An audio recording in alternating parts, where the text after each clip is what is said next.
Karena memang ada semacam filosofi, ada prinsip begini, biar papa dan mama bakobong, tapi anak harus jangan kayak bapak dengan mama, dan harus sekolah lebih tinggi, sekolah lebih tinggi bila perlu. Nah, itu yang jadi cambukan, jadi semacam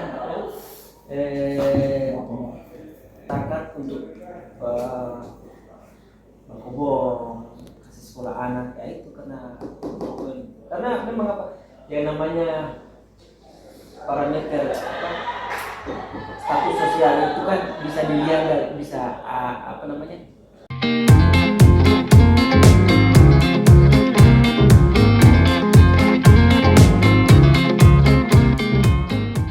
kalau cerita sejarah ini kan dari awal, kalau orang berbicara tentang Maluku Utara di literatur sejarah, sejarah itu. nah misalnya Maluku Utara itu awal mula dijajah oleh Portugis dan Spanyol karena ada rempah-rempah, lada dan sebagainya. Jadi secara hierarki turun temurunnya begitu masyarakat di sana.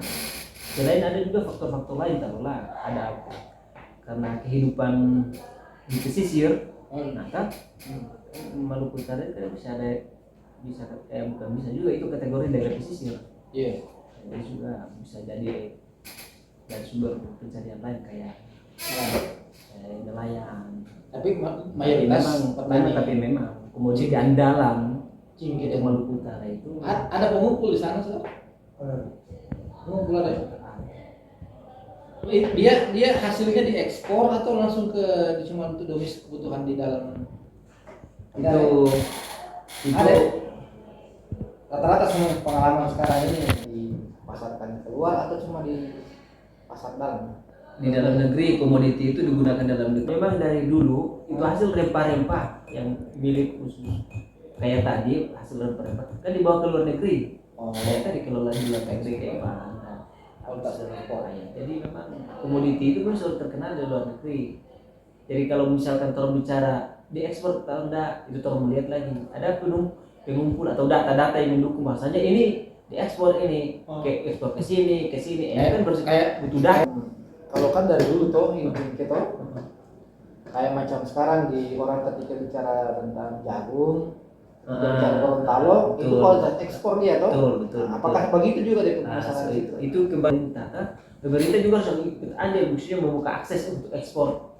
Kalau saya lihat ya kayak di Gorontalo kalau betul didukung penuh oleh pemerintah, ada program-program pemerintah komoditi kualitas jagung yang seperti ini kan diekspor. Jadi ada memang peran pemerintah di situ. Kayak di sana. Kalau di sana harganya bagaimana? Dengan harga jangan sampai kan ketika panen raya ada yang bermain di harga. Betul. Masalah harga ini kan fluktuatif di pasar. Kalau tidak ada intervensi harga dari pemerintah, otomatis harga itu bisa para pengumpul atau tengkulak itu bisa bermain harga karena nyari intervensi pasar kan begitu. Di mana-mana saja kalau sekarang Ustadz, kalau di tingkat kesejahteraan masyarakat di sana dah. Rata orang bakobong pala, orang pe anak sarjana semua. Masuk dong ke rumah tetap tak pompang ke foto anak sudah. Rata-rata semua begitu. Ketika panen raya begitu, Saudara, dia tidak ada seperti orang yang biasa di sini kok.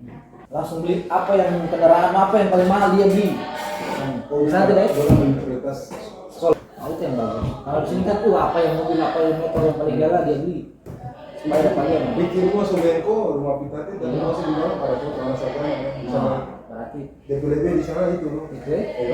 memang kan jadi lagi prioritas. bagus kalau Berarti masyarakat di sana itu lebih mementingkan pendidikan, walaupun misalnya dorang kehidupan misalnya kayak rumah atau apa yang Saya orang Maluku Utara.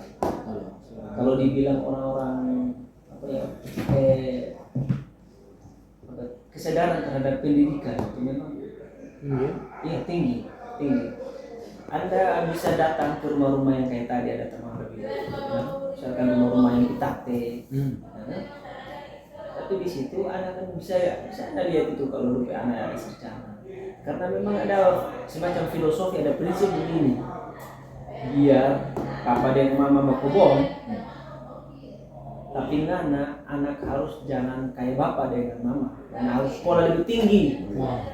Sekolah lebih tinggi bila perlu. Nah, itu yang jadi cambukan. Jadi semacam takat untuk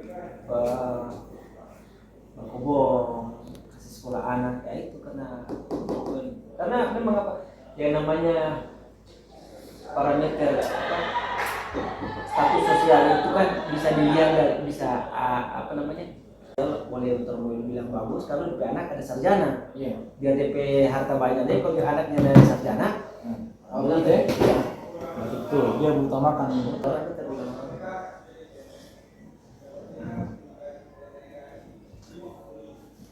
Tidak ada yang berpikir saya ke anak ini sudah di sekolah, atau tetap juga orang menghidupkan dengan pala ini. Tidak ada yang di sana. Justru begini, kekayaan itu bukan satu-satunya hal yang menjadi pendongkrak status sosial, tapi pendidikan itu menjadi semacam sesuatu yang paling harga mati. Biar orang susah, tapi kalau dulu anak ada sarjana 2-3 itu orang tahu hormat. Itu bukan parameter status sosial orang di pendidikan, bukan harta kekayaan.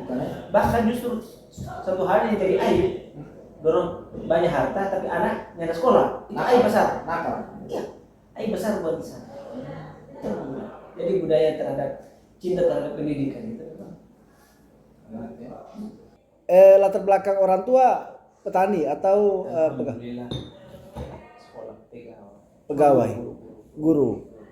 Tapi punya latar belakang juga karena keluarga petani. Iya. Sebaiknya pegawai negeri ini masih harus, karena memang latar belakang dari orang tua petani, keluarga dari petani, terutama petani cengkeh dengan petani pala, atau waktu-waktu lowong kita untuk bertani pala atau cengkeh. Pertanyaan ini butuh butuh analisa yang mendalam. Ya. Haruskah seorang pegawai negeri mencari objek lain? Ya. Gitu, objek lain di luar kerjaan dia sebagai PNS Tanpa mengganggu aktivitas pegawainya. Begini. Kenapa tidak? Kan begitu jawabannya, kenapa tidak? Kalau boleh, kenapa tidak?